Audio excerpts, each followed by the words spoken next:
Yep, it's here. Winter. Not my favorite time of year, but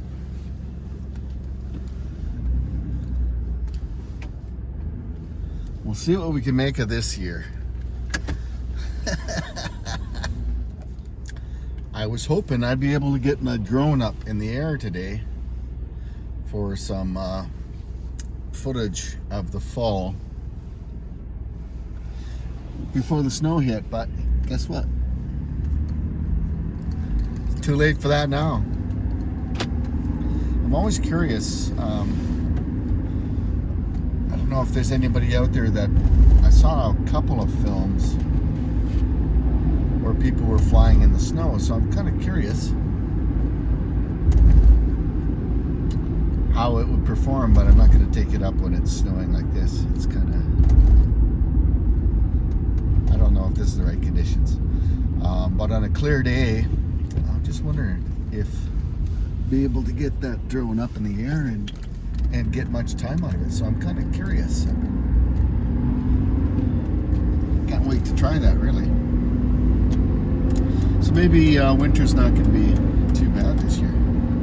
Get a few projects like that going. Anyway, what's the plan today? I think I'm going to just go for a walk, grab my usual coffee, my favorite restaurant, and go from there. Have a great weekend, everybody. Here's what we got to start our weekend with.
So anyway, guys, here we are, October 16th. Basically, our first major snowfall of the year happened last night. We had just a skiff of snow the other day on the 15th, and it kind of all melted.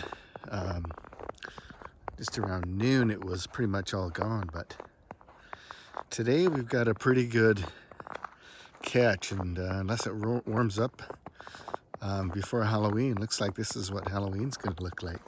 I remember growing up here in Alberta, most of the times at Halloween, it was bitterly cold and lots of snow and windy.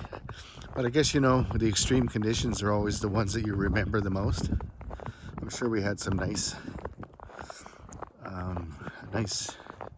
evenings for trick-or-treating too over the years, but I don't remember those. I just remember the miserable ones. I guess that's how it works, right? But anyway, so I'm back out here today at Collett nature area near Morningside in Central Alberta. And I'm quite surprised. I thought I'd be out here and and I'd have pristine snow to walk through. But it looks like a lot of people have been out already enjoying the weather here today. That's nice to see. What's over here? I've come in the main entrance, which is on the south side of the nature area. And there's a bit of a boardwalk here. I don't know what this is for. But this used to be an area where you could drive in and they had parking in here.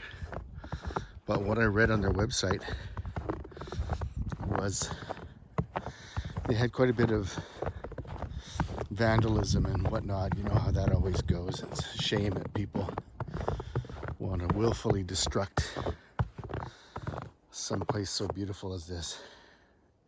But I haven't been to this entrance for quite a long time, and I think that's the last time I was here. You could drive through here. So today I opted to come to this just to show you guys the main entrance to the park.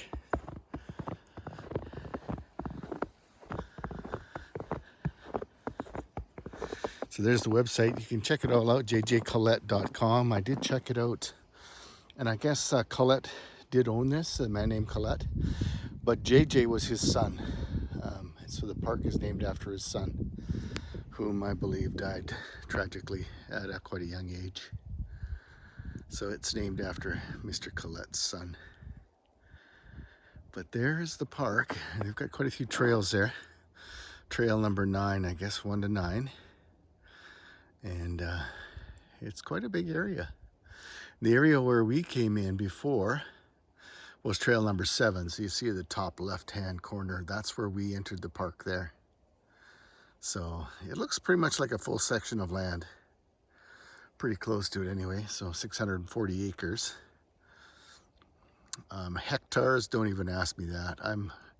I'm from the era where I started out in imperial measurements, and they switched me in grade 9 to the metric system, and I'm still confused on a lot of the metric system. So, and here you can't really change, you know, if you're mapped out in acres, it's pretty hard to map it out in hectares. After that, you always get decimals and that. So all I know is a section of land is 640 acres. A quarter section is roughly 160, thereabouts, depending on road allowances and those kind of things. But so it's kind of a really nice area. So again, we're down here at the very south side of it. There's the looping road there, right at the bottom of the map. And I'm at that little star right now. So I'm going to take a bit of a hike. I can't go very long today. I've got to pick Ryan up at school today. But we'll take a little hike around here and check it out. Get more of the history. They got more of the signage here and everything. So there you go. There's a picture of the Colletts right there. And I imagine that's JJ. They're the younger person. And they were quite the naturalists, I guess.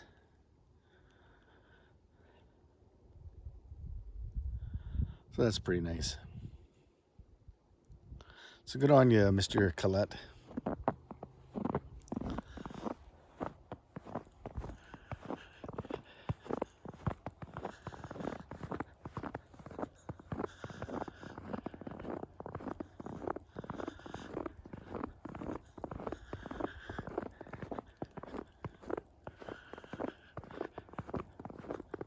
Yeah, they don't even allow biking in here, like bicycling. But you can bring your dog here. So that's nice. Nice.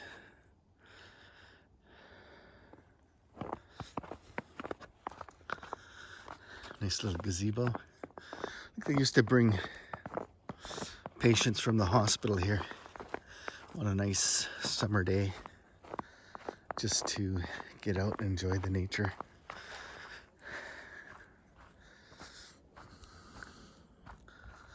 Pretty nice here today. There's no wind, a little bit of snow coming down.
Maybe what I should do is pick up Ryan and come out here and go for a little bit more of a walk.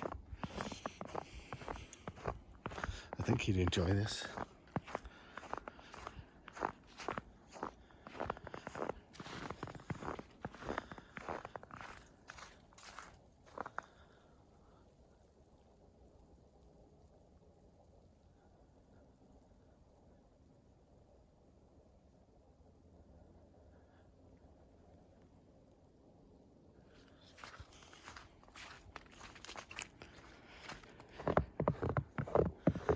Got some boardwalks here and there.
Oh, a fork in the road. I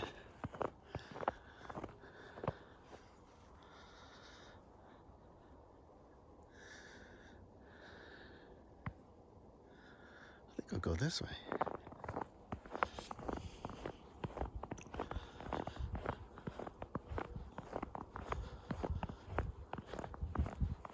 From the map, I think there's a pond right here. And yeah, I believe I just see it through the trees here.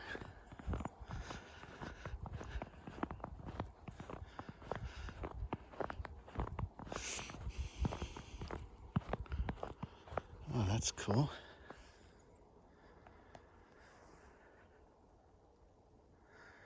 Well, wouldn't that be fun to come here with some skates once it freezes over? Let's skate around those trees that are sticking up. That is, if there is a little bit of snow. That'd be quite a fun place to have a game of tag on skates. Have to keep that in mind. That'd be cool. But you need a good 8 inches of ice before you can get out there safely. Yeah, this winter I have to get out the ice a little bit more. We've got a nice fishing tent. We've gone out a few times there last year, and well, hopefully we can get out a bit more on the weekends and do some ice fishing out at Gull Lake or Sylvan. They got pretty good whitefish out there on the lake. Seems like a lot of people go out there and ice fish for whitefish. Yeah, this is really quite cool.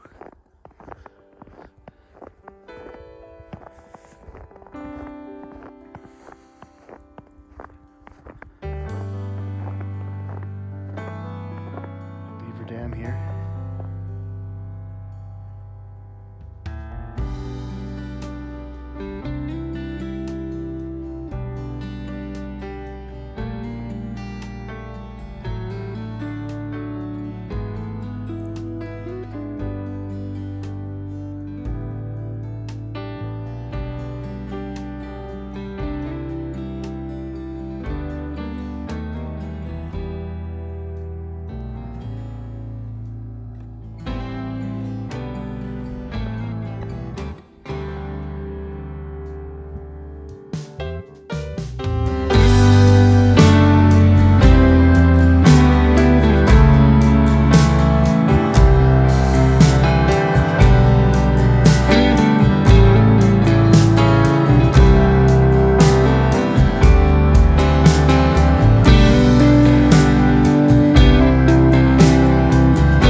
This park is at risk. Did you know that this park is set to be removed from the Alberta Provincial Park System?